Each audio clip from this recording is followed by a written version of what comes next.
Mundra airport પર આજે એક ઐતિહાસિક દિવસ રહ્યો, જ્યાં પ્રથમ વખત મુસાફરો માટે વ્યાવસાયિક ફ્લાઇટ સેવાઓની શરૂઆત કરવામાં આવી છે.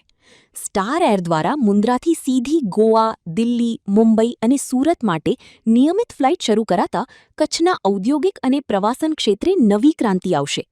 અદાણી ગ્રુપના ડિરેક્ટર જીત અદાણી અને એક્ઝિક્યુટિવ ડિરેક્ટર રક્ષિત શાહની ઉપસ્થિતિમાં આ સેવાનું વિધિવત લોકાર્પણ કરવામાં આવ્યું હતું.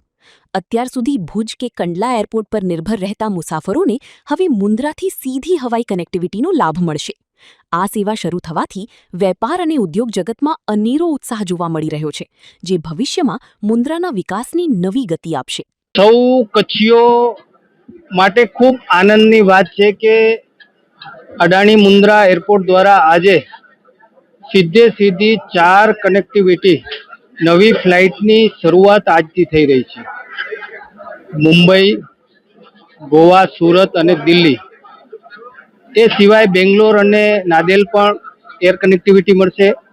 એટલે સીધા 6 શહેરોની કનેક્ટિવિટી આ અદાણી મુન્દ્રા એરપોર્ટના માધ્યમથી મળશે. હું અદાણી ગ્રુપને હૃદયથી ખૂબ અભિનંદન, શુભકામના પાઠવું છું. એર સ્ટારને પણ એમને શુભકામના પાઠવું છું. આપણા દેશના વડાપ્રધાન શ્રી નરેન્દ્ર મોદી સાહેબ, જેમણે દેશમાં કનેક્ટિવિટી વધે, ચાહે રોડ કનેક્ટિવિટી હોય, એર કનેક્ટિવિટી હોય, રેલ કનેક્ટિવિટી હોય, અને જેનું પરિણામ અને એનો લાભ આજે કચ્છને મળ્યો છે. અને કચ્છ માટે ગૌરવની વાત છે કે સૌથી વધારે જે એરપોર્ટ કચ્છની અંદર આવ્યા છે, અને છેલ્લા 12 વર્ષની અંદર સૌથી વધારે 10 કરતાં વધારે ફ્લાઇટો નવા શહેરોને જોડતી આજે કચ્છને મળી છે. ત્યારે હું સૌ કચ્છીઓ વતી ખૂબ ખૂબ ધન્યવાદ કરું છું અને કચ્છીઓને શુભકામના પાઠવું છું. સ્વાભાવિક છે કે આપણે જોયું કે જે પ્રકારે આપણે અહીંયા ટુરિઝમનું એક હબ બન્યું છે. દર વર્ષે કચ્છની અંદર 5 થી 7 લાખ લોકો ફરવા માટે આવે છે. બાય રોડ આવે છે, રેલથી આવે છે. પણ હવે જે છે કે જે આપણા અન્ય પ્રદેશો છે કે અન્ય રાજ્યો છે, જેમને શોર્ટ સમયમાં આવવું હોય, સમયની મર્યાદા હોય, તો એ એર કનેક્ટિવિટી મળવાના કારણે ટુરિઝમની અંદર આ વર્ષે હું 100% તમને કહું છું કે વધારો થશે.